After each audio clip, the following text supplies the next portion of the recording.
चतुर्थी की पूजन में जो आप आखा दाना रखते हो, गेहूं वगैरह कुछ भी जो भी रखते हो, उसकी बड़ी महत्वता होती है महाराज। यहाँ तक कहा गया है, चतुर्थी की कथा तो आप लोग पढ़ते होंगे, जो लोग पढ़ते हैं उनको मालूम होगा।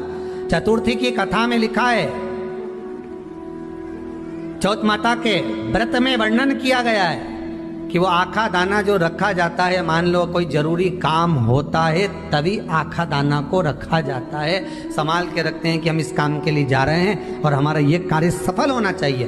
तो जिसने चतुर्थी का व्रत करा है, जिसने चंद्रदेव का पूजन करा, चतुर्थी का व्रत करा, वो गणेश जी से विनती करके वहां से 2-4 आखा दाना उठा ले, और जो व्यक्ति का काम अटक रहा है अपने ही घर का, पर दूसरे कुल को नहीं देना, अपने ही कुल के अंतर्गत जो काम अटक रहा है उसकी जेब में, उसके पल्लू में उस चीज को रख दिया जाए। तो चतुर्थी जो अगली आती है, जैसे आप महीने की करते हो तो महीने की, और आप जैसे करते हो कि 4 अलग बड़ी बड़ी चतुर्थी करते हो तो उसके अनुसार आपका कार्य सिद्ध होता ही है। उस आखे दाने का इतना महत्व होता है क्योंकि चतुर्थी का व्रत करने वाली माता जब व्रत करती है तो स्वयं चतुर्थी की कथा में लिखा हुआ है कि पार्वती जी गणेश जी से चतुर्थी की कथा बचवाती।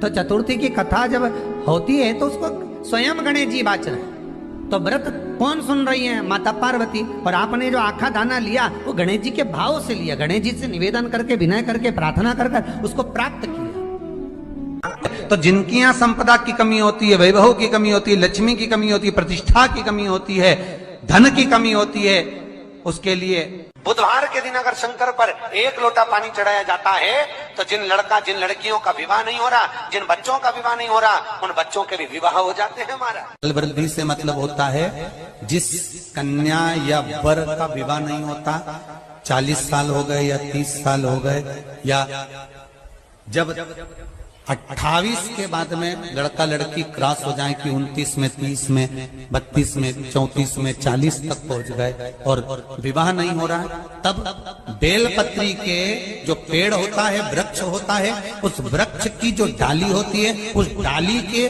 मनकों से जो माला बनती है, बाजार में भी मिल जाती है बेल की माला, उस माला को भगवान शंकर को समर्पित कर कर बेलपत्री के वृक्ष के नीचे बैठ कर भगवान शंकर का पंचाक्षर मंत्र का जाप करना है। कौन सा मंत्र है? पंचाक्षर। पंचाक्षर मंत्र कल बताया था, नमः शिवाय। अगर रसोई घर से भोजन में तुलसी डलकर अगर ठाकुर जी के सामने वो थाली रखी तो ये पक्का है वो थाली ठाकुर जी नहीं जीमेंगे, क्योंकि उसमें तुलसी रखी हुई आई है। हाँ, जब ठाकुर जी के सामने थाली रखा गई और तुमने थाली रखने के बाद में मंदिर के सामने बैठ के फिर तुलसी डाली तो ठाकुर जी उसको स्वीकार कर लेते हैं। क्यों? क्योंकि 33 करोड़ देवी देवता एक जगह पर विराजमान हैं। जब हम थाली रखते हैं, प्रथम देव उस भाग को ग्रहण कर ले। जब तक तुलसी डालते हैं, प्रथम देव अपनी दृष्टि हटा लेते हैं। समय होता है, एक टाइम होता है, एक पल होता है, एक घड़ी होती है कि गणेश जी महाराज हमारे घर में आ गए। गणेश जी की सबसे पहली जो आरती हो, उस आरती के समय पर अगर धूप बत्ती जलाई जाए या गोबरी को जलाकर उसमें गूगल छोड़ी जाए और गूगल छोड़ने के बाद गणेश जी का नाम ध्रुम वर्ण कह दिया जाए तो गणेश जी को तुम्हारे घर की पूजा स्वीकार करना पड़ती है। बस वो समय हम जानते, हम तो बस उतना जानते हैं कि शिव महापुराण में लिखा और मुद्गल पुराण में लिखा, गणेश पुराण में लिखा, गणेश जी का एक नाम होता है ध्रुम वर्ण। क्या नाम है? ध्रुम वर्ण गणेश जी का एक नाम होता है। जब हम धूप जलाकर और धूप लगाने के बाद में गणेश जी की सबसे पहली आरती करने के पहले अगर हम सबसे पहली आरती गणेश जी की कर रहे हो, अपने घर में स्थापना कर रहे हो, बिठा रहे हो, और तुम चाहते हो कि गणेश जी मेरे घर में आके मेरी पूजा को स्वीकार करें और जो मांगू मेरा गणेश मुझे दे 10 दिन के अंदर, तो पहला नाम लेकर पुकार लेना ध्रुम वर्ण विनायक, बैठो, बस काम हो गया। वो फिर ही होकर आता। सुंदर जोड़ी थी शंकर और पार्वती की, सही है कि गलत है? कभी नहीं झगड़ते थे। इसलिए पृथ्वी पर ना तो लक्ष्मी जी के व्रत हैं, ना ब्रह्माणी के व्रत हैं, ना इंद्राणी के व्रत हैं। अगर पूरी पृथ्वी पर सबसे ज्यादा व्रत किसके हैं? माता पार्वती। तीज का व्रत किसका? पार्वती का। चतुर्थी का व्रत किसका? पार्वती का। चौथ का व्रत किसका? पार्वती का। छठ का व्रत किसका? पार्वती का। जितने व्रत है सब माता पार्वती। गणेश जी मैया को प्रसन्न करने के लिए अष्ट रूप में धारण करते हैं। 8 रूप भगवान गणेश जी ने धारण किए। एक मयूरेश्वर गणेश, दूसरा सिद्धि विनायक, तीसरा बल्लालेश्वर, फिर वरद विनायक, फिर चिंतामणि, फिर गिरजात्मज, फिर भगवान गणेश विघ्नेश्वर अष्ट विनायक, फिर महागणपति। ऐसे गणेश जी के अष्ट नाम हुए। उस समय तिजोरी के अंदर जो गणेश की प्रतिमा रखी जाती है किस नाम से रखी जाती है? तो तिजोरी में हम जो गणेश की प्रतिमा रखते हैं वो वरद विनायक के नाम से रखते हैं। कौन सा गणेश? वरद। वरद विनायक के नाम से तिजोरी में गणेश रखते हैं। और वरद विनायक के नाम से गणेश जी तिजोरी में रखाते हैं। आपको कथा में कहा था, घर में सीधी सूंड का गणेश और व्यापार व्यवसाय ऑफिस में उल्टी सूंड का गणेश होना चाहिए। वरद विनायक को तिजोरी में। जब मकान का गृह प्रवेश होता है तो गणेश जी की पूजन जो दरवाजे पर करी जाती है उसे सिद्धि विनायक गणेश कहते हैं। कौन सा गणेश?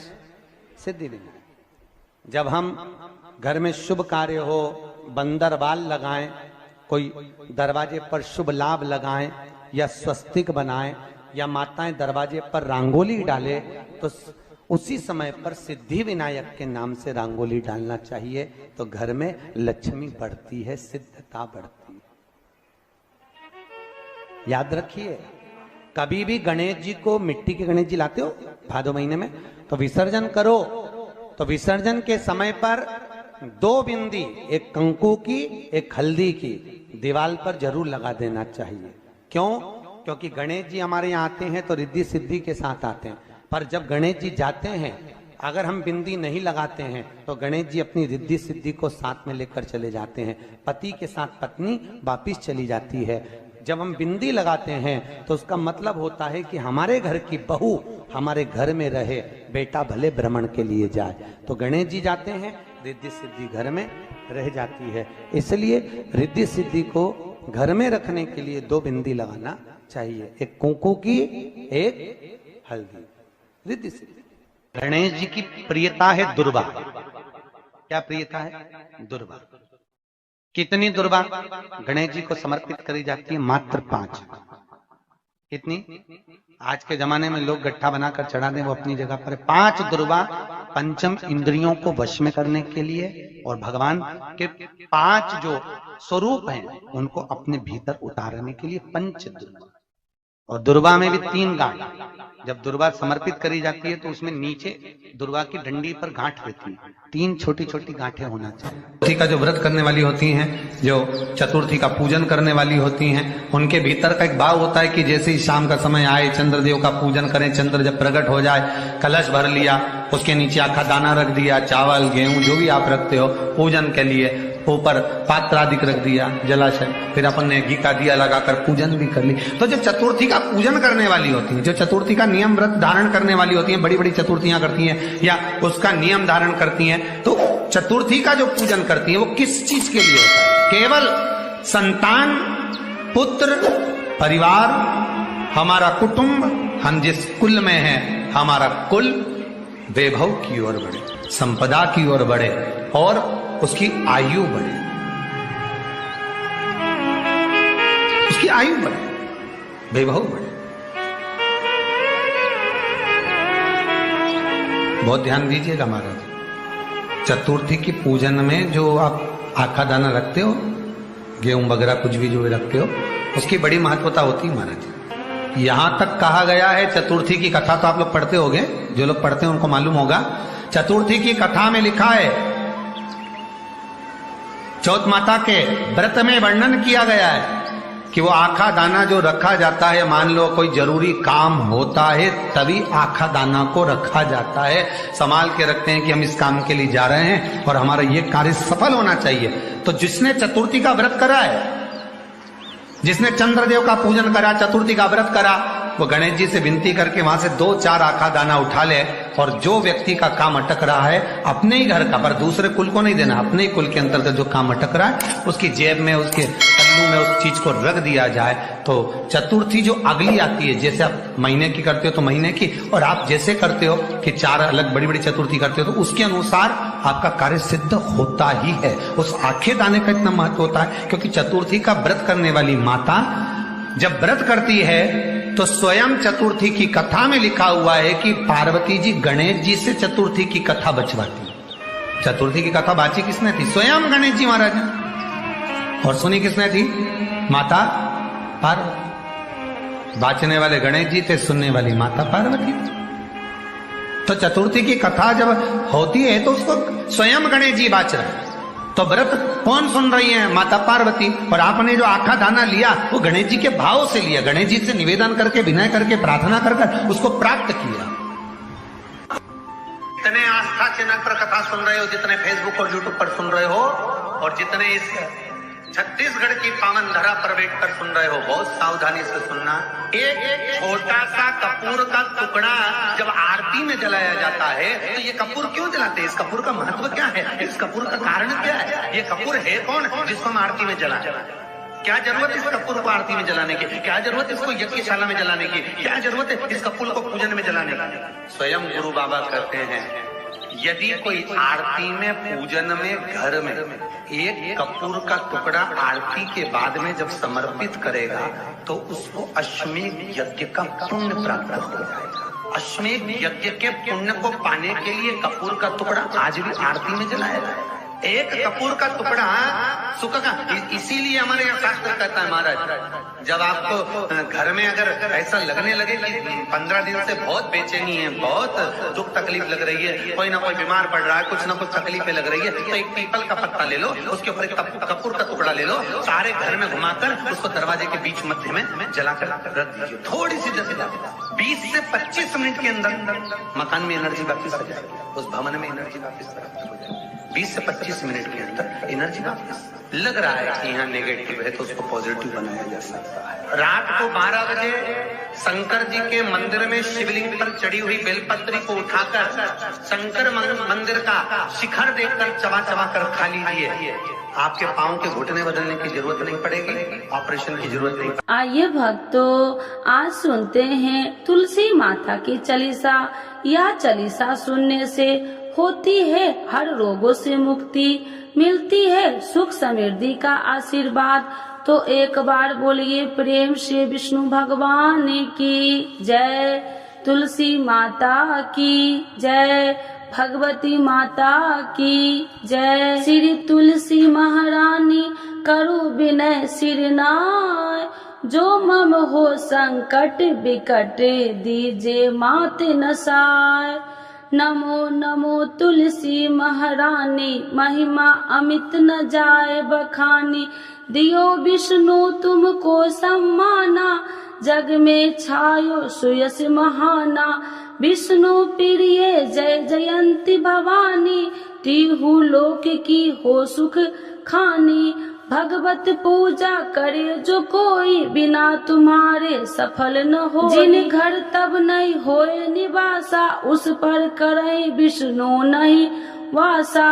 करे सदा जो तब नित सुमरन, ते ही के काज होए सब पूरन। कार्तिक मास महात्म्य तुम्हारा, जाको जानत सब संसारा। तब पूजन जो करे कुमारी, पावे सुंदर बर सुकुमारी। करे जो पूजा नित प्रति नारी, सुख संपत्ति से होए सुखारी। वृद्धा नारी करे जो पूजन, मिले भक्ति होवे पुलकित मन। श्रद्धा से पूजे जो कोई, भव निधि से तर जावे सोई। कथा भागवत यज्ञ करावे, तुम बिन नहीं सफलता पावे। छायो तब प्रताप जग भारी, ध्यावत तुम्हि सकल चितधारी। तुम्हि मात यत्र तंत्र में, सकल काज सीधे होवे क्षण में। औषधि रूप आप हो माता, सब जग में तब यश विख्याता।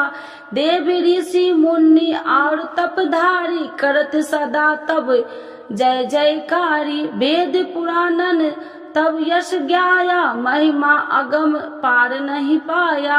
नमो नमो जय सुख कारिणी, नमो नमो जय दुख निवारिणी। नमो नमो सुख संपत्ति देनी, नमो नमो अख काटन छेनी। नमो नमो भक्तन दुख हरनी, नमो नमो दुष्टन मद छेनी। नमो नमो भव पार उतारिणी, नमो नमो परलोक सुधारिणी। नमो नमो निज भक्तन उबारिणी, नमो नमो जन काज सवारिणी। नमो नमो जय कुमति नशावनी, नमो नमो सब सुख उपजावनी। जयति जयति जय तुलसी माई, ध्याऊ तुमको शीश नवाई। निर्जन जानी मोहि अपनाओ, बिगड़े काज आप बनाओ। करूँ विनय मैं मात तुम्हारी, पूर्ण आशा करूँ हमारी। शरण चरण कर जोड़ी मनाओ, निस दिन तेरे ही गुण गाऊं। करहु मात यश अब मोह पर दाया, निर्मल होए सकल मम काया। मांगू मात या बर दीजे, सकल मनोरथ पूर्ण कीजे। जानू नहीं कुछ नेम उचारा, क्षमहु मात अपराध हमारा। 12 मास करे जो पूजा, ताशम जग में और न दूजा। प्रथम ही गंगा जल मंगवावे, फिर सुंदर स्नान करावे। चंदन अक्षत पुष्प चढ़ावे, धूप दीप नैवेद्य लगावे। करे आचमन गंगा जल से, ध्यान करे हृदय निर्मल से। पाठ करे फिर 40 की, स्तुति करे मात तुलसी की। यह विधि पूजा करे हमेशा, ताके तन नहीं रहे कलेशा। करे मास कार्तिक का साधन, शोभे नित्य पवित्र सिद्ध होई जाई। है यह कथा महा सुखदाई, पढ़े सुने सो भव तर जाई। यह श्री तुलसी चालीसा, पाठ करे जो कोई। गोविंद सो फल पावही, जो मन इच्छा होई। तो एक बार बोलिए प्रेम से विष्णु भगवान की जय, तुलसी माता की जय, भगवती माता की जय, सर्व देवी देवताओं की जय।